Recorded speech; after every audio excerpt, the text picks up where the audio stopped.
In May 1945, on Okinawa's Maeda Escarpment, the U.S. 96th and 77th Infantry Divisions faced a fortress of caves, cliffs, and incessant gunfire. Over days of savage combat, American infantry clawed upward against prepared defenses, improvising under fire and paying dearly for every yard. This is the story of courage, brutal improvisation, and heavy cost paid to break Japan's defenses. It was called the Maeda Escarpment, after the nearest native village. An escarpment, according to the dictionary, is a steep slope in front of a fortification, or a long cliff. The Maeda Escarpment was both. The American GIs who faced it had their own names, including Hacksaw Ridge, Sawtooth, and That Big Son of a Bitch. If the Japanese had a name for it, it is lost to history. Hacksaw Ridge, a 500-foot-high plateau, is in southern Okinawa. The plateau on top stretched about 4,200 yards from east to west. Its face was a crest consisting of a sheer rock wall that could only be scaled with ladders or special climbing gear. The entire mass was covered with narrow, jagged ribbons of rock and completely zeroed in by Japanese guns. To the east, the ridge ended with a gigantic sentinel-like monolith known as Needle Rock to the GIs. Further east are Hill 150 and Hill 152, also called Conical Hill and Kochi Ridge. To the west was a Japanese defense consisting of a score of small individual positions hidden within a maze of low coral and limestone ridges known on U.S. maps as Item Pocket. All these formed an anchor to a Japanese zone of defense, a part of their second line of defense protecting southern Okinawa. What remained unknown until later in the battle was that Hacksaw was defended by thousands of heavily armed Japanese troops hidden deep within its recesses. In effect, Hacksaw was an enormous underground fortress called by some historians an underground battleship. Within Hacksaw was a vast cave system, some of them large enough to hold hundreds of men at one time. Passageways connected the caves to each other and to the top of the ridge. Throughout were hidden gun ports and firing positions hollowed out by the Japanese. Even in the village behind the ridge, at Maeda, the Japanese had converted its concrete buildings into fortified bunkers, and behind that were Japanese artillery, mortars, and machine gun emplacements, all of which had direct access to Hacksaw. U.S. Army Corporal Desmond Doss receives the Medal of Honor from President Harry Truman. Doss served as a medic and saved many lives on Hacksaw Ridge. The GIs coming up to this ridge were from the 96th Infantry Deadeyes Division. Activated August 15, 1942, the division had trained at Fort Lewis, Washington, before sailing to Hawaii in July 1944. After more training, the division had assaulted Leyte, Philippines, and fought throughout that campaign. In late March 1945, the division sailed for Okinawa, where it stormed the island as a part of the 10th U.S. Army on April 1, 1945. Under Major General James L. Bradley, it had fought its way down the west coast of Okinawa, clearing Cactus Ridge and Kakazu Ridge and fighting off a major Japanese counterattack. After being relieved by the 27th Infantry Division at Kakazu Ridge, the Deadeyes returned to battle at Nishibaru Ridge and Tombstone Ridge before coming up against Hacksaw. The first steps were deceptively straightforward. Brigadier General Claudius M. Easley, the assistant division commander who had been with the division since activation, took one look at what the troops would soon be calling Sawtooth and ordered a heavy artillery barrage against it on April 25th, followed by close air support bombardment. More than 1,600 rounds of artillery and thousands of tons of bombs fell on the ridge. Then, self-propelled cannon of Colonel Michael E. Holloran's 381st Infantry's Cannon Company pulled up and fired at every suspected enemy gun position hidden within the ridge. On April 26, 1945, Company G, 381st Infantry, approached Hacksaw against no opposition until it climbed to the top and attacked a large concrete pillbox, where it suffered 18 casualties in as many minutes. The Japanese, using the reverse slope defense at which they were so adept, stopped the advance. To the east, at Needle Rock, Company F tried to get men atop the escarpment, but the first three to reach the top were killed by machine gun fire. A flame-throwing Sherman tank of the U.S. Army's 713th Tank Battalion provides cover for advancing infantrymen on Okinawa. The Japanese defenders had fortified the island with 3 concentric lines of defense and fought grimly to exact a heavy toll in American lives. At Hills 150 and 152, men of Colonel Edwin T. May's 383rd Infantry Regiment reached the tops of the hills only to discover that the area was alive with Japanese beyond the high ground. Officers estimated that they could see upwards of 600 enemy troops out in the open, highly unusual for the Japanese on Okinawa. Immediately, the GIs opened fire with machine guns, BARs, and rifles. This allowed tanks and armored flamethrowers to approach Maeda village and blast the entrenched Japanese. Scores of defenders were caught fleeing from their burning defenses. This success disturbed Lieutenant General Mitsuru Uchijima, commanding the Japanese 32nd Army. He ordered his 62nd Division to immediately dispatch all reserves to the Maeda area, repulse the American advance, and prevent a repetition of their success. The adjacent 24th Division was to cooperate and provide additional troops if necessary. Clearly, the Japanese intended to hold Maeda. The Deadeyes renewed their attack on April 27th, when the 1st Battalion 381st Infantry managed to get some men between Hills 150 and 152, supported by tanks of the 763rd Tank Battalion and flamethrowing tanks of the 713th Tank Battalion. For hours, the GIs and their supporting tanks blasted and burned the enemy defenses, forcing many Japanese into the open, where they were cut down by the infantry.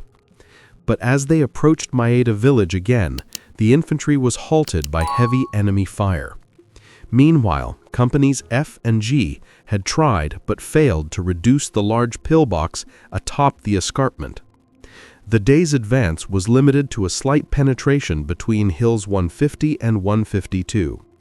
By this time, the Americans were aware, after their previous experience at Kakuzu Ridge, that artillery fire against the dug-in Japanese was usually useless except for morale purposes. Company E, 381st Infantry also had moved forward as ordered by General Easley, to a position near the western edge of Maeda village. They reached the designated hill without trouble, but no sooner had they arrived than Hacksaw erupted with flame as a dozen enemy machine guns opened fire on the company. Captain George M. Wilcox, Jr., the company commander, found his men pinned down by machine guns, mortars, and artillery as they tried to evade the enemy guns. 2 men were killed and 7 others wounded before a smoke screen covered the company's withdrawal. An American radio operator relays the progress of an attack against well-entrenched Japanese troops on Okinawa as infantrymen from the Army's 77th Division fire on a fortified position carved into an escarpment. Captain Willard G. Bollinger, commanding Company F, sent 2 men, PFC Alvin Brewer and PFC Gordon W. Lundman, to lie just at the crest to prevent enemy infiltrators during the night. The 2 men were soon fighting off 50 Japanese who were trying to get past Company F. For hours, the 2 tossed or rolled grenades down on the enemy, killing at least 22 of them. Company F lost 1 killed and 15 wounded during the night. One observer noted that it was like the Western movies, as the protagonists ducked behind boulders and moved from rock to rock while firing at the enemy. So close did this battle become that before long, grenades, knives, entrenching tools, and even sharp coral was being used in hand-to-hand combat. April 27 also produced the first useful intelligence about hacksaw. A company commander in the 381st Infantry Regiment, Captain Louis Reuter Jr., and 2 enlisted men, found an empty cave on the northern face of the escarpment and entered it gingerly. They moved deeper into the cave without finding anything. Soon, a light from above brought them to a path that led to 3 other levels below where they stood. Japanese voices could be heard, but no enemy was seen. Backing out toward their original cave entrance, they found a tunnel leading off in another direction. Following this tunnel, they were soon at an observation post within the escarpment. It was equipped with binoculars and a telescope.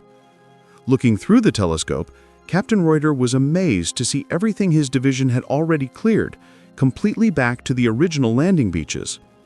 It was now clear that the interior of the escarpment was a rabbit's den of defensive fortifications and observation posts from which the Japanese could see everything the Americans did for miles around. It was also clear that no amount of artillery or bombing was going to destroy this fortress. As one wounded soldier put it, "We were squatting right on the lid of a vast fortress and didn't know it."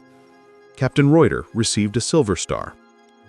American intelligence now understood that the Japanese defense was built around concentric circles of fortifications. Each was intended to halt the enemy advance for as long as possible, allowing the increasingly severe kamikaze raids to cripple the supporting American fleet offshore. Hopefully, if the fleet could be forced to withdraw, then Okinawa might yet be saved and the inevitable invasion of Japan postponed. Hacksaw was a key defensive position in the Shuri Line. The following day, April 27, Company K, 381st Infantry, moved through the zone of the neighboring 27th Infantry Division to attack a large concrete school building known as the Apartment House. This was located south of the escarpment and was a center of Japanese resistance. First Lieutenant Albert Strand, a former insurance salesman from South Dakota, led the company. Within moments, Company K was reduced to 24 survivors. So decimated were the companies of the 381st Infantry Regiment that Companies K and I were combined into one, numbering in total 70 officers and men, less than half a full-strength company. An M4 Sherman medium tank mounting a flamethrower and attached to the 96th Infantry Division spews fire at a Japanese emplacement on Okinawa. April 29 saw the Japanese strike back with counterattacks all along the 96th Infantry Division's front line. Major George E. Buckland's 2nd Battalion, 383rd Infantry was hit by Japanese using grenades and spears. One platoon of 30 GIs had only 9 still on their feet when the fight was over. More than 250 enemy dead were later counted in this area. Once again, tanks and flamethrowers came forward and repulsed further attacks. Company L of the 383rd Infantry attacked Hill 138. Fighting was furious and often hand-to-hand. One Japanese machine gun dominated the crest of the hill and repulsed all attempts to knock it out. Finally, PFC Gabriel Chavez rushed it with a grenade and blew up the gun, the crew, and himself in one final effort. He was awarded a posthumous Distinguished Service Cross. Tanks managed to crawl to the top of the hill and began a duel with Japanese 47mm anti-tank guns to the south. For the first time in the month-old campaign, American guns fired directly on Shuri Castle, believed to be the enemy headquarters on Okinawa. Captain Bollinger of Company F was frustrated. His men found it nearly impossible to dig foxholes in the hard coral. Yet he knew the Japanese would counterattack that night. Deciding to be creative, he ordered his men to get on top of the boulders instead of digging in below them. Sure enough, the Japanese attack that night was cut to pieces when they charged the empty foxholes while the Americans above cut them down. Captain Bollinger received a Silver Star. By the end of April, the 381st Infantry Regiment was down to skeleton strength. The entire 96th Infantry Division was exhausted and forced to deploy fresh replacements directly into frontline foxholes. Then relief came in the form of the 77th Statue of Liberty Division. The 77th Infantry Division was a New York-based Army Reserve unit filled out with draftees and volunteers. It had been activated at Fort Jackson, South Carolina on March 25, 1942, and trained at the Desert Training Center in California before shipping overseas to Hawaii. It was assigned to the 3rd Amphibious Corps and assaulted Guam in July 1944. After this battle, it was en route to Hawaii for rest and reorganization when an urgent call from General Douglas MacArthur reversed its course to Leyte, Philippine Islands. The division landed behind Japanese lines at Ormoc and speeded the end of that campaign. From Leyte, the division was assigned to the Okinawa operation and landed on Yakabishima and Zamami-shima before the main landings of April 1st. Later, it would land on Ie-shima before coming ashore on Okinawa and relieving the 96th Division at Hacksaw. Medal of Honor recipient Corporal Desmond Doss stands on the precipice of Hacksaw Ridge as other soldiers prepare to climb to the top. Doss, a conscientious objector, served as a medic rather than carrying a rifle.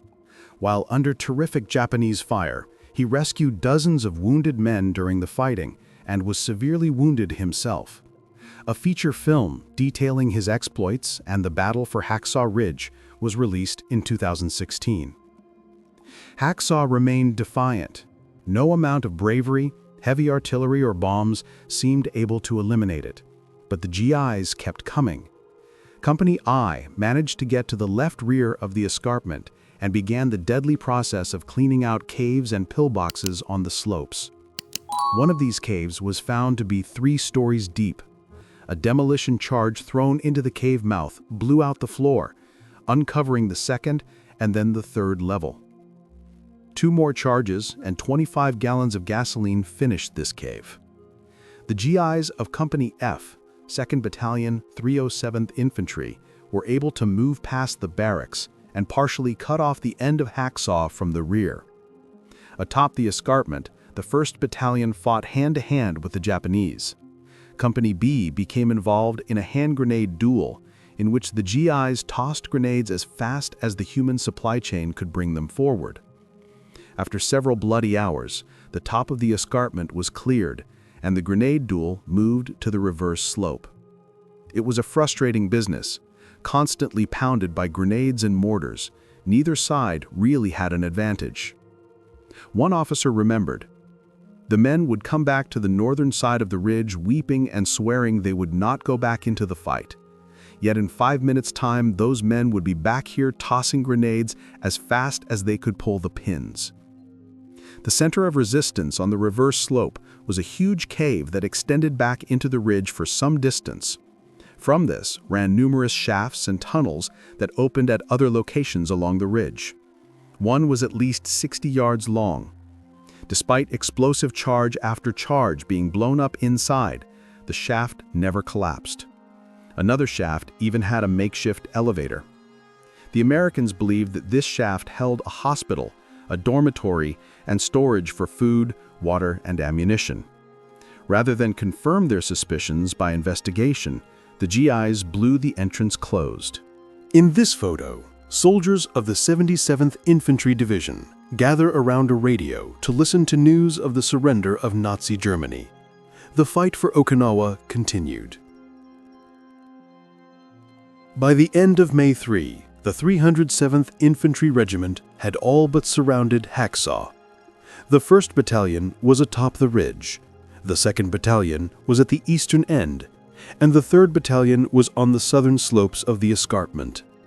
The regiment spent the night of May 3 to 4 under bombardment from Japanese guns located on the Chinen Peninsula east of Hacksaw and from Shuri to the south. With daylight, the 1st Battalion began to clean up the top of Hacksaw. Armed with cases of grenades, satchel charges, and gasoline raised to the top in ships' cargo nets. Companies A and C lined up on the edge of Hacksaw and began throwing grenades as fast as possible. After 20 minutes, someone shouted, "Go!" and the two companies started forward, blowing up caves, pillboxes, and shaft openings as they went. Some of the stronger caves even resisted 25-pound satchel charges and had to be destroyed using double charges of explosives. An estimated 600 enemy troops had been killed. By late afternoon, the top of the ridge was cleared, and the 1st and 2nd Battalions had made contact on the far side of Hacksaw. The 1st Battalion, 307th Infantry Regiment, with Companies E and I, and the 1st Platoons of Companies C and H, had earned themselves a Presidential Unit citation.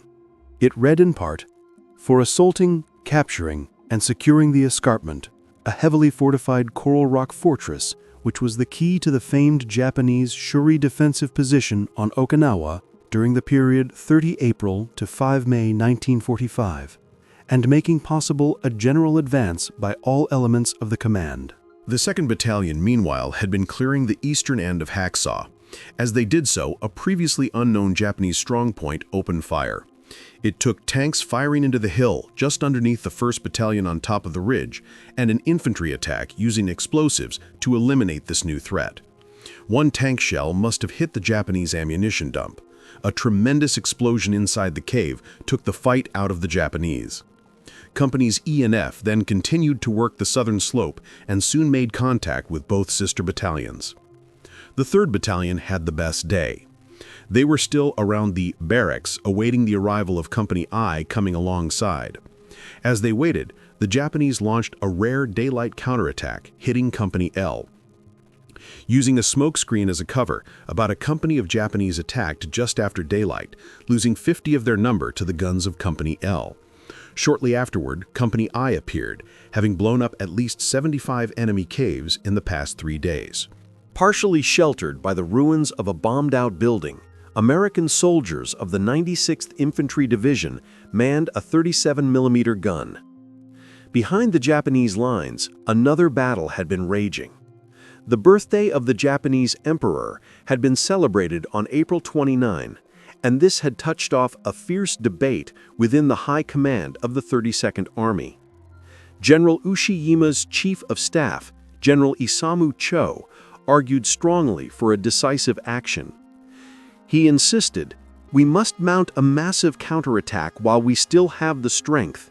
In a few more weeks, attrition will have eaten away at our forces, and we will be too weak to take the offensive. We must strike now and destroy the Americans, even at the risk of losing our whole army. Better we should die fighting than to keep slipping passively toward sure defeat." But the architect of the 32nd Army strategy, Lieutenant Colonel Hiromichi Yahara, spoke in favor of a continued defense in depth. He pointed out that it had taken the enemy a month to gain only 2 kilometers of southern Okinawa, and that the 32nd Army had already held out for more than a month, something no other invaded island had been able to accomplish. He reminded the staff of the great losses suffered by the Americans and that a counterattack would certainly fail to break through the American lines with the forces then available to the 32nd Army. Unfortunately, few sided with him, and General Ushiyama decided in General Cho's favor. General Cho had already spent considerable time on a detailed plan for his counterattack. The 24th Division was to seize the Maeda Escarpment and the town of Maeda, which controlled Highway 5. Then the 44th Brigade would drive west, cutting off the 1st and 6th Marine Divisions. Assisted by the 62nd Division, the 44th Brigade would annihilate the Marines, while the 24th Division recaptured the Maeda Escarpment. Meanwhile, other Japanese units would strike at the 7th Infantry Division at Conical Hill and further east. Because he considered Maeda and the Maeda Escarpment the keys to defeating the Americans, General Cho assigned extra infantry and 2 companies of tanks to that part of the attack. Further, he arranged for a heavy artillery bombardment and even rare air support for the attack on Hacksaw, which was set for May 4. Even if the attack failed, General Cho believed that the Japanese army would have preserved its honor. While the Japanese prepared for their grand counterattack, Colonel Cooney's 1st Battalion, 307th Infantry, was counting its losses. In one 36-hour period, the 4-company battalion had gone through 8 company commanders, mostly wounded. Arriving at the escarpment with a strength of 800 men, it would leave on May 7 with 324 men. The division estimated that it had killed more than 7,000 enemy troops during the battle. Armed with explosives, 2 American soldiers approached the entrance to a cave believed to hold enemy troops. Okinawa's labyrinth of fortified caves, bunkers, and machine gun nests with interlocking fields of fire at times caused the Japanese defenders to be incinerated, blown up, or buried alive. The Japanese counterattack began as scheduled, with infiltration by small groups intended to target American command posts and communication centers. One Japanese infantryman's diary contained an entry that read, "The time of the attack has finally come. I have my doubts as to whether this all-out offensive will succeed, but I will fight fiercely with the thought in mind that this war for the Empire will last 100 years. The 32nd Infantry Regiment, supported by tanks and engineers and strong artillery, attacked the 77th Infantry Division at Maeda. Poor roads and American artillery interdiction reduced the armor support to 2 medium vehicles. One Japanese infantryman complained that the entire march forward was harassed by American artillery and that most of the men in his command were killed or wounded by this fire. The 3rd Battalion, 32nd Infantry, supported by 9 light tanks, struck the 306th Infantry Regiment, 77th Division before dawn on May 4th. The Japanese found some weak points in the line, but heavy automatic weapons fire halted any significant penetration of the line. Nowhere did the Japanese break through. Except for driving one platoon off a small hill, success completely evaded the Japanese attackers. Most of the Japanese light tanks were knocked out by American artillery, and the rest withdrew when their infantry stalled in front of the American defenses.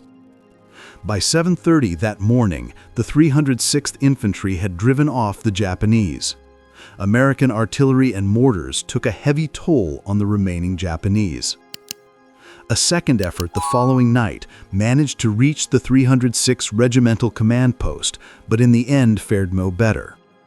General Cho's counterattack had failed. The Maeda Escarpment, Hacksaw Ridge, Sawtooth, and that big son of a bitch would no longer trouble the 10th U.S. Army in its 82-day struggle to finally secure Okinawa.